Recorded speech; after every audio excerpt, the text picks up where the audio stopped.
امریکہ اور ایران میں ثالثی کرنے والے عمان کی ایران پر حملوں کی مذمت۔ عمان نے اقوام متحدہ کی سلامتی کونسل کا اجلاس بلانے کا مطالبہ کر دیا۔ کشیدگی پورے خطے کو اپنی لپیٹ میں لے سکتی ہے۔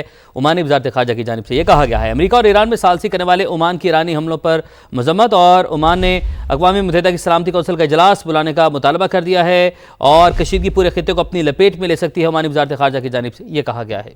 ایران مشرق وسطی میں کون کون سے امریکی اہداف کو نشانہ بنا سکتا ہے، آئیے آپ کو دکھاتے ہیں۔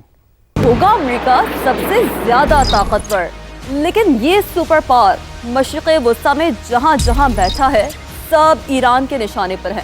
قطر کے دارالحکومت دوحہ میں العدید ایئر بیس، یہ امریکہ کا ایسا فوجی اڈہ ہے جو سینٹ کام کا بھی فارورڈ ہیڈ کوارٹر کہلاتا ہے۔ امریکہ کا دوسرا بڑا فوجی اڈہ کویت میں کیمپ عارف جان ہے۔ اس کیمپ سے پورے مشرق وسطی میں امریکی فوج کو لاجسٹک سپورٹ جاتی ہے۔ صرف یہی نہیں، بحرین جو پورے خطے میں سب سے زیادہ امریکی اہلکاروں کی میزبانی کر رہا ہے، ایران بحرین میں امریکی نیول کمانڈ کی 5th فلیٹ کو بھی نشانہ بنا سکتا ہے۔ اسی طرح متحدہ عرب امارات میں الزفرہ ایئر بیس اور عراق میں عین الاسد ایئر بیس بھی ایران کے نشانے پر ہیں۔ اور سب سے آخر میں آپ کو بتائیں، اس وقت امریکہ کے 2 بحری بیڑے بھی بحیرہ روم اور بحر ہند میں موجود ہیں۔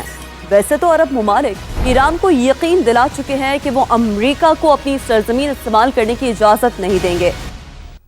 ایران کی دفاعی صلاحیت کتنی ہے، اس کے پاس کون کون سے ایسے ہتھیار ہیں جس سے دشمن کو کاری ضرب پہنچ سکتی ہے، آئیے آپ کو یہ بھی بتاتے ہیں۔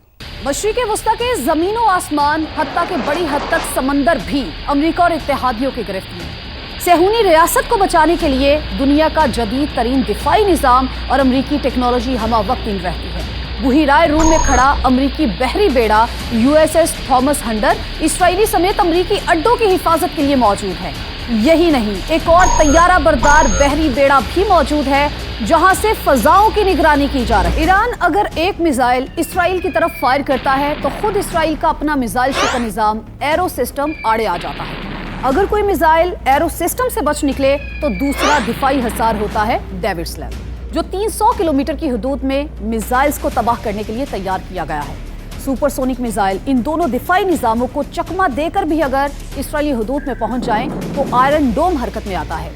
یہ دفاعی نظام 40 کلومیٹر کی حدود میں ہدف کو نشانہ بنا سکتا ہے۔